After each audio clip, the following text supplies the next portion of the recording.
No, seriously, what is this place? This is heaven.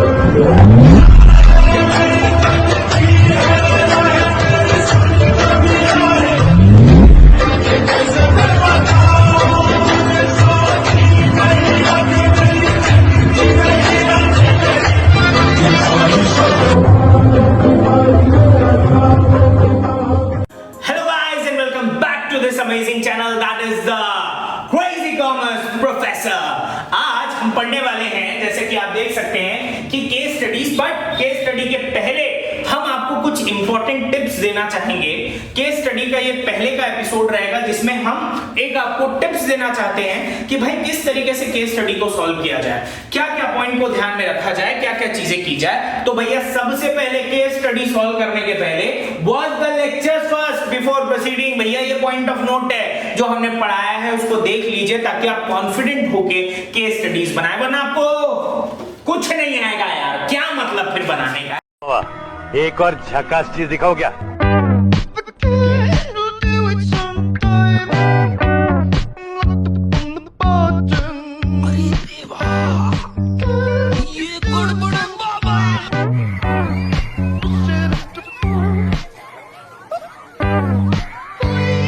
बजरी और रोड़ी दोनों दिखाई नहीं दे रही है। अरे आप ध्यान से देखोगे तो दिखाई देगा ना। उसके लिए दूरबीन लेना पड़ेगा। अरे मैंने कसम से अंदर डाली है।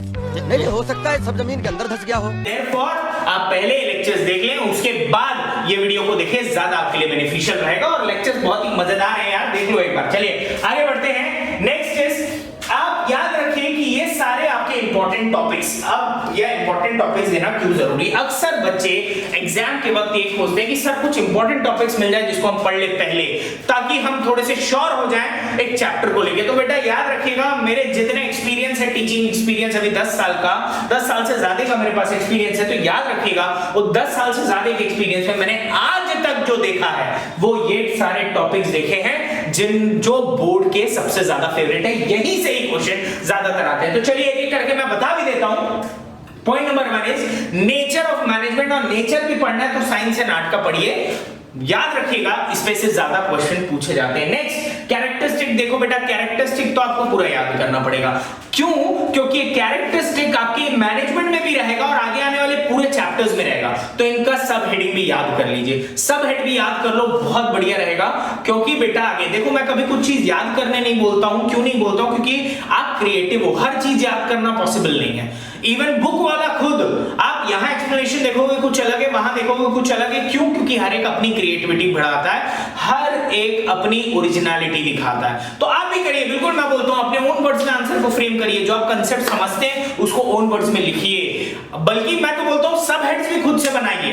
एक पॉइंट में जो सब हेड होता है, हेडिंग जो होती है, वो भी आप खुद से बनाइए, पॉइंट में आंसर कीजिए ज्यादातर, है ना। चलिए, तो कैरेक्टरिस्टिक्स बहुत ज्यादा important. Next, coordination between the function, that is between planning, organising, staffing, directing, controlling. इनके बीच जो कोऑर्डिनेशन लगेगा बहुत ही ज्यादा important. Next, level, top level, middle level, lower level, इनका पोजीशन। पोजीशन का मतलब क्या रहता है, इनमें जो लोग हैं, जैसे मान लो सीईओ कहाँ आएगा, टॉप में आएगा, है ना। डिपार्टमेंटल हेड कहाँ आएगा, मिडिल में आएगा।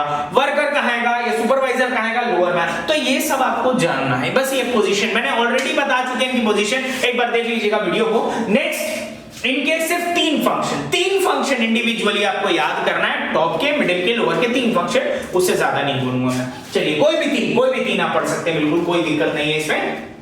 आगे बढ़ते हैं। आगे अब ये बोला जाता है सर कि हम क्या करें कि हमारे नंबर अच्छे हैं। बेटा नंबर अच्छे लाना है, बेहतर लाना है, आपको 90+ स्कोर करना है। मैं आपको मंत्र दे रहा हूं, success is equal to notes. अगर आप अपने नोट्स बनाते, देखिए मैं भी आपको यहां प्रोवाइड कर रहा हूं, सिंपल नोट्स बनाया हूं, सिंपल लैंग्वेज में आपके लिए सारी चीजें लिख देता हूं और मैं खुद ही साइड हट जाता हूं ताकि आप एक स्क्रीनशॉट ले लो। आप एक स्क्रीनशॉट ले रहे हैं तो कहीं ना कहीं आपको बहुत ज्यादा मदद मिल जाती है आंसर फ्रेम करने। बहुत इजी लैंग्वेज दिया हूं यार मैं, और समझाया भी उसी हिसाब से हूं।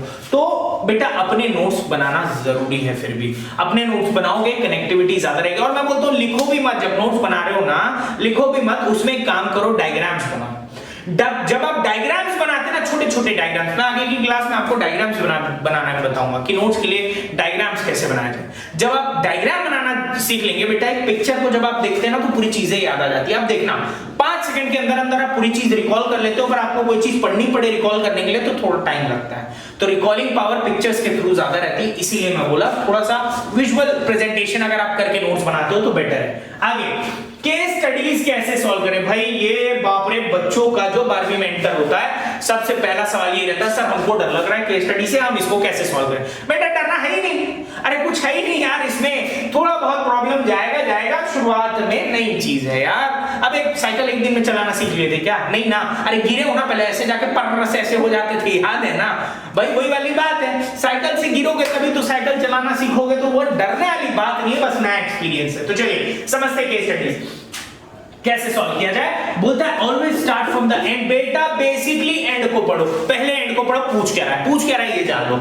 जो पूछ रहा है पहले उसको जान लो ना, क्यों पूरा स्टेटमेंट पढ़ दे रहे हो, क्योंकि होगा क्या, आप पहले पूरा क्वेश्चन पढ़ोगे, फिर नीचे का पढ़े, फिर आप जब नीचे का पढ़े ना बोले अच्छा ये पूछा है, फिर आप पूरा ऊपर का पढ़ोगे लाइन ढूंढने के लिए, तो बेटा ज्यादा बेटर है पहले नीचे का पढ़ लेना बेटा, तो फिर ऊपर में तेरा वो जो पहले वाला वक्त है वो बच जाएगा ना, और आपको वक्त ही तो बचाना है, वक्त अहम है बेटा, टाइम इज एवरीथिंग। तो चलिए आगे बढ़ते हैं।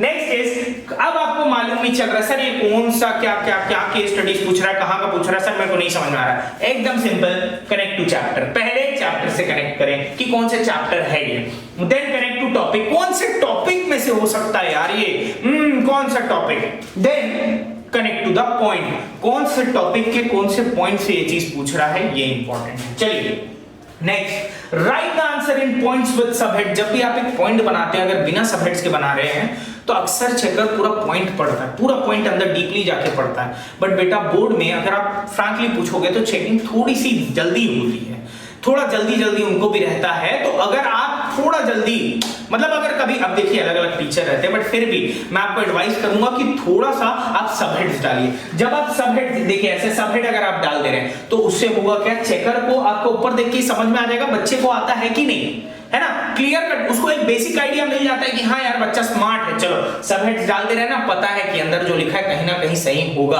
तो इसीलिए सबहेड्स लिखिए, जरूरी है।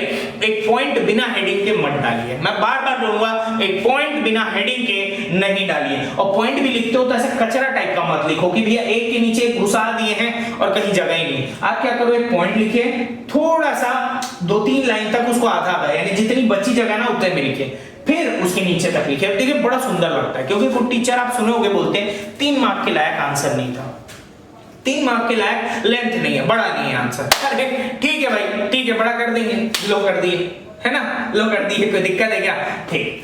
अब एक और बात, बच्चे अक्सर करके मैंने देखा है जहां पे उनसे पूछा जाए कि do you agree, do you disagree, तो लोग एकदम चालू ही करते हैं yes I agree, yes I disagree. अरे 9वीं का बच्चा भी सेम आंसर देता है बेटा, थोड़ा पैटर्न को चेंज करते हैं पर क्यों, क्योंकि आप अगर अपना कंक्लूजन सबसे एंड में डालेंगे, एक पैरा बना दो ना कंक्लूजन बोल के, आप पूरा आंसर लिख दो जो आपके मन में है, जो आपके दिल में, आंसर लिख दीजिए, और लास्ट में एक पैरा बना दीजिए कंक्लूजन बोल के, और उसमें आप बता दीजिए कि कवि क्या कहना चाहते हैं, यानी basically as per the above explanation it can be concluded that, as per the above explanation it can be concluded that बोल के आप चालू करिए यार अपना आंसर, कोई दिक्कत नहीं है, आप बिल्कुल ये वाला आंसर चालू करिए, बहुत ही बेहतरीन रहेगा, ठीक है। तो ध्यान रखिएगा ये सारी चीजों को जो मैंने बताया है, और again subscribe to the channel is an necessity यार, अब जब आए हो इतनी अच्छी बातें हो रही है, इतनी अच्छी टिप्स हो रहे हैं, तो यार समझ ही जाओ, सब्सक्राइब कर ही दो।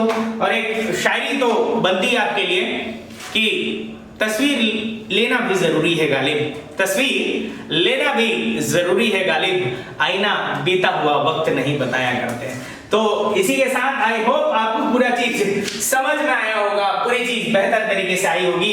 तो कंक्लूजन आपको देना है, ये चीज को भूलिएगा मत, और कंक्लूजन की स्टार्टिंग लाइन भी वो मैंने हिंदी टाइप से जोड़ दी है, जैसे अपन पहले लिखते थे, इन पंक्तियों में कवि ये कहना चाहते हैं कि, तो वैसे ही सेम आपको कंक्लूजन में लिखना है, as per the above explanation it can be concluded that, और जो आप बताना चाहते हो कि आप एग्री करते हो कि नहीं, आप वहां लिख दीजिए, ठीक। तो चलिए